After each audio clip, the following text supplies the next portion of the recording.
Thousands of clay tablets discovered in the ruins of ancient Mesopotamia describe powerful beings who ruled the earliest cities of humanity. They determined the fate of kings. They controlled the balance between heaven and earth. And they shaped the mythology of one of the first civilizations in history. These beings were called the Anunnaki. In the ancient texts, they were gods. But in the 1970s, a controversial researcher named Zecharia Sitchin proposed a very different idea. What if the Anunnaki were not mythological deities at all? What if they were extraterrestrial visitors who came to Earth thousands of years ago?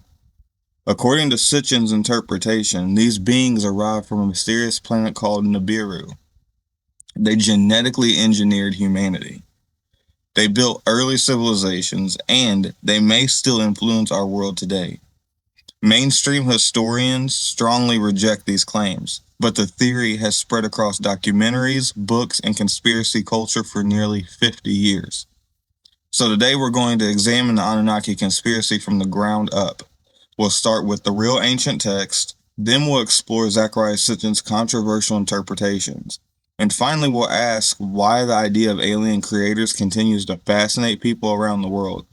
Because the real mystery might not be the ancient gods themselves, it just might be why modern humans keep searching the sky for their origin. All right, guys, welcome to another episode of Don't Drink That. So, here's what we're going to do, we're going to piggyback off of ancient Sumer and go into something that is still tied to that civilization. And we're going to jump right back into the Anunnaki. All right, so let's talk about a little bit of about the Anunnaki in ancient Mesopotamia. So, in mainstream archaeology and ancient history, the Anunnaki are understood as a group of gods within the religious traditions of ancient Sumer, Akkad, and Babylon. The term appears in some of the earliest written records ever discovered. These texts date back to the 3rd millennium BCE. Now, historians studying Mesopotamian religion describe the Anunnaki as powerful divine beings who operated within a complex pantheon of gods. Their responsibilities included maintaining cosmic order, determining human fate, governing aspects of nature, and granting kingship to rulers. Several well known scholars have studied these myths extensively. For example, historian Samuel Noah Kramer, author of History Begins at Sumer, documented many of the earliest translations of Sumerian texts. Meanwhile, researchers Jeremy Black and Anthony Green, in their work, Gods, Demons, and Symbols of Ancient Mesopotamia, explained how the Anunnaki function within the broader mythology of the region. So, in these academic interpretations, the Anunnaki are clearly understood as mythological gods within a polytheistic religion. There is no mention of extraterrestrial origins in the original scholarly translations. However, the stories themselves contain elements that capture the imagination. The gods descend from the heavens, they interact directly with humanity, and they influence the rise and fall of civilizations, which raises an interesting question. How did ancient gods become modern alien visitors? So, to answer that, we need to look at the major figures within Anunnaki mythology. So, you have powerful gods, several powerful gods appear repeatedly in the mythology of Mesopotamia. So, these figures form the core of the Anunnaki pantheon. All right, at the top of the pantheon stood Anu, the god of the heavens. In Sumerian belief, Anu represented ultimate authority. He ruled from the celestial realm and was considered the father of many other gods. Ancient temples honored him as the supreme divine figure of the sky, but in Zecharia Sitchin's interpretation, Anu was not simply a symbolic deity. Instead, Sitchin suggested Anu was a literal ruler of an advanced extraterrestrial civilization. So now you have, and so you have another central figure in Mesopotamian mythology, and that is Enlil, the god associated with wind, air, and authority. Enlil played a crucial role in granting kingship to human rulers. In many myths, he determines the fate of cities and nations, but in Sitchin's version of the story, Enlil becomes something else entirely. He becomes a commanding officer overseeing an extraterrestrial mission on Earth. One of the most intriguing figures in the mythology is Enki, also known as or E, I guess. Enki is associated with wisdom, water, and creation. In several ancient stories, Enki assists humanity and even warns a human named Zecharia about an impending flood. But in the alien interpretation of the myth, Enki becomes the scientist responsible for genetically engineering humanity. Another major deity is Inanna, later known as Ishtar. She was associated with love, fertility, and warfare. Inanna appears in numerous myths, including the famous story, The Descent of Inanna. Sitchin's interpretation sometimes frames her within political rivalries among extraterrestrial factions. Jesus Christ. All right, finally, you have the Babylonian god Marduk. He becomes central in later Mesopotamian mythology. He plays a major role in the creation story known as the Enuma Elish. In Sitchin's interpretation, Marduk becomes a rebellious figure seeking control of Earth itself. Again, it's important to emphasize something. The characters themselves come directly from ancient texts, but the extraterrestrial interpretation comes from the modern reinterpretation. And that reinterpretation began with one controversial author. So Zecharia Sitchin, in 1976, published a book called The 12th Planet.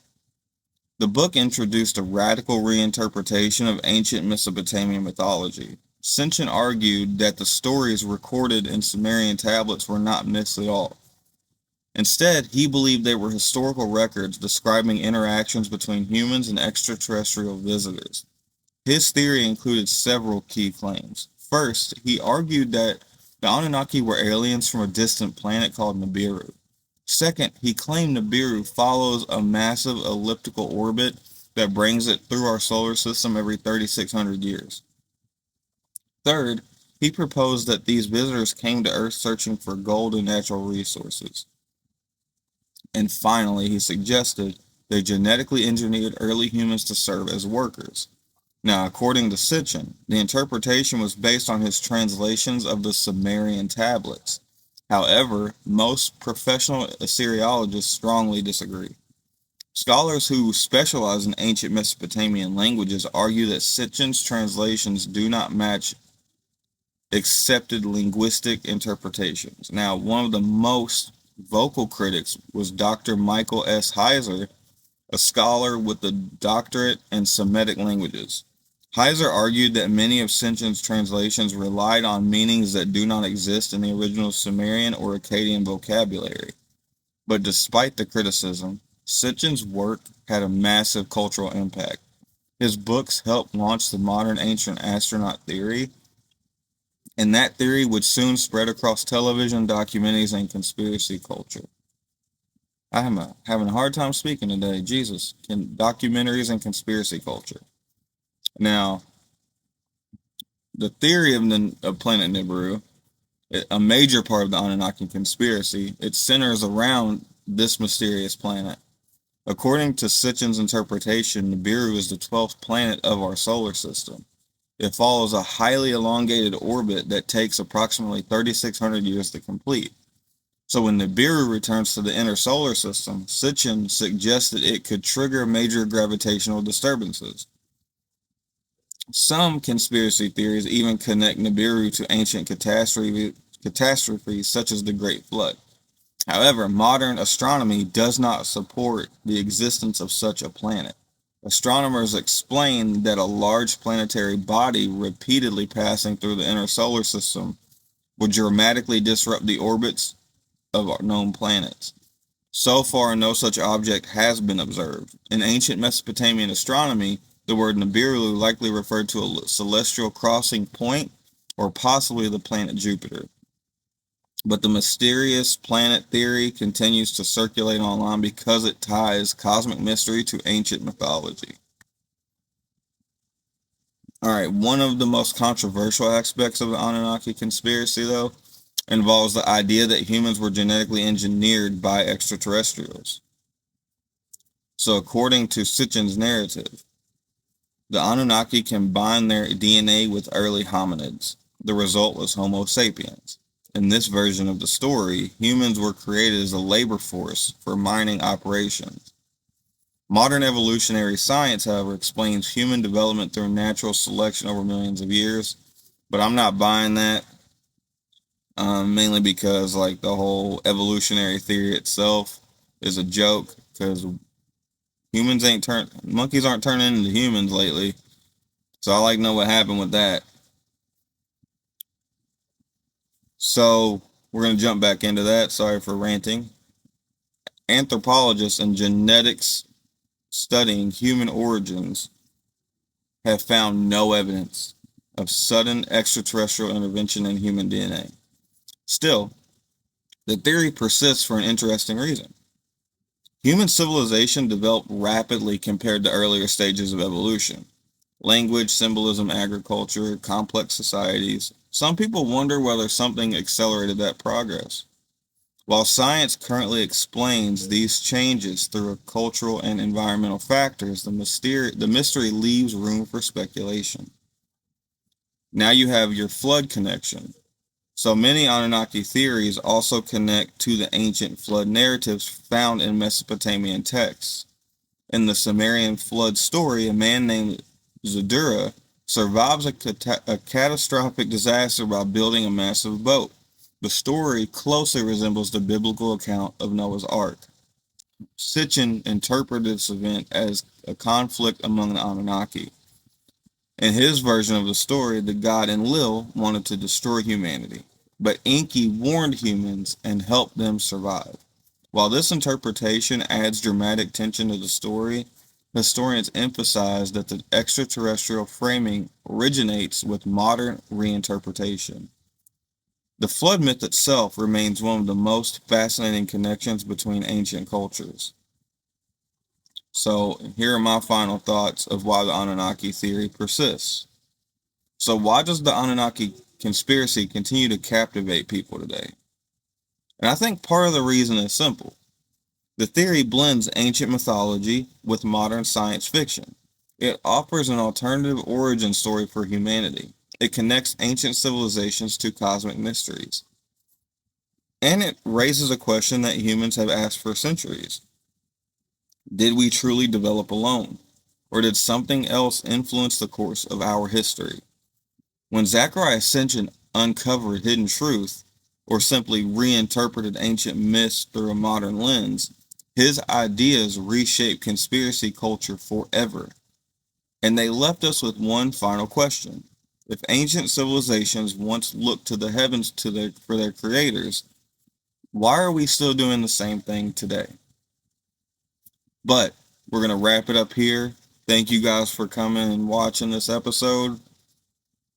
Let's try to get that subscriber count up. I'm trying to get monetized so I can start making cool merch like this for you guys. And I'm just having fun doing these ancient civilization videos, and I hope you guys enjoy them as well. We're going to have a couple more episodes left for ancient Sumer, and then we're going to hop into ancient Egypt. But until next week, I love you guys. Stay safe. And remember, don't drink that. Peace, everybody. I'm out of here.